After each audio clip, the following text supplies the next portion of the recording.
The grandmother learned that Zhang Beiyu and Shui Wuxia had known each other a long time ago, and Shui Wuxia explained that the young master had committed something recently, so she helped her out. Grandma suddenly realized that it's no wonder that Zhang Beiyu just changed her to be his maid. Zhang Beiyu quickly denied that Shui Wuxia was not suitable for him.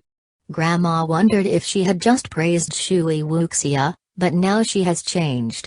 She said that Shui Wuxia is Lanya Pavilion's leading maid. Zhang Beiyu refuted this as a rumor. Master Zhang suggested that they must be popular in Chang'an City recently, and Grandma also feels good. Shui Wuxia was accurately thrown into the pot once. Grandma praised Shui Wuxia. Zhang Beiyu said that the maid of Lanya Pavilion was originally an assistant. Shui Wuxia agreed to Zhang Beiyu's proposal. Zhang Beiyu was about to deliberately miss it, but Shui Wuxia actually held his waist and grabbed his hand in front of everyone and threw the arrow out. The arrow was accurately thrown into the pot. The old lady decided to let Shui Wuxia assist Zhang Beiyu. Even though they didn't want this result in their hearts, they still had to accept it.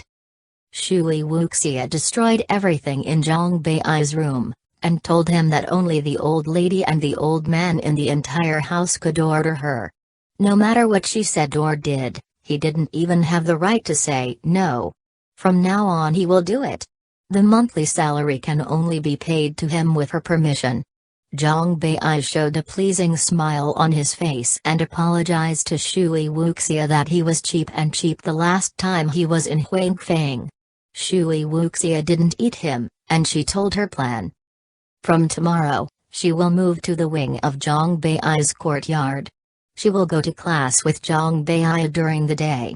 He will be trained exclusively after class.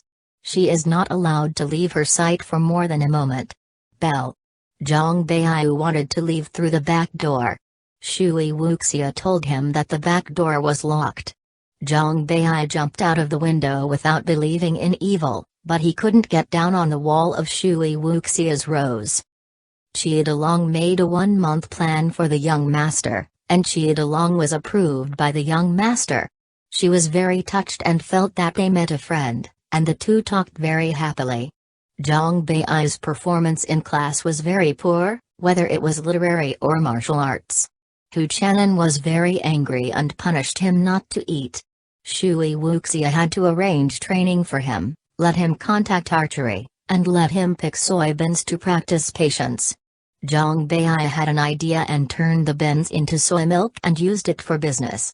Shui Wuxia threw Zhang Beiyu's monthly money into the snake cage and asked him to take it by himself. Zhang Beiyu asked her to help take it out.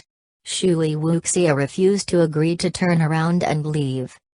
Zhang Beiyu took out the silver, and the snake threw it into Shui Wuxia's bed and attached a note. As soon as Shui Wuxia entered the room, she noticed something was wrong. She noticed something moving in the quilt, and she was taken aback when she opened the quilt carefully. Shui Wuxia hung Zhang Beiyu in the room, and asked him to memorize all the contents of the pasted paper in the room. She wanted to check them one by one. Shui Wuxia met the passing young master in the courtyard, and learned from him why Zhang Beiyu became like this. The young master asked Shui Wuxia for advice on what she meant by following the feelings she said today. Shui Wuxia let him sit down and taught him how to stretch after practicing. Shui Wuxia returned to the room and found that the person hanging there had been replaced. She asked him where Zhang Beiyu was going, and when she learned that she had gone to the ghost market, she rushed over. Zhang Beiyu hid but was discovered by Shui Wuxia.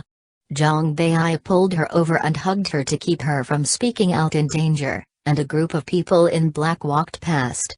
Shui Wuxia's hair got stuck on Zhang Beiyu's clothes, and because Zhang Beiyu was clumsy, she had to untie it herself.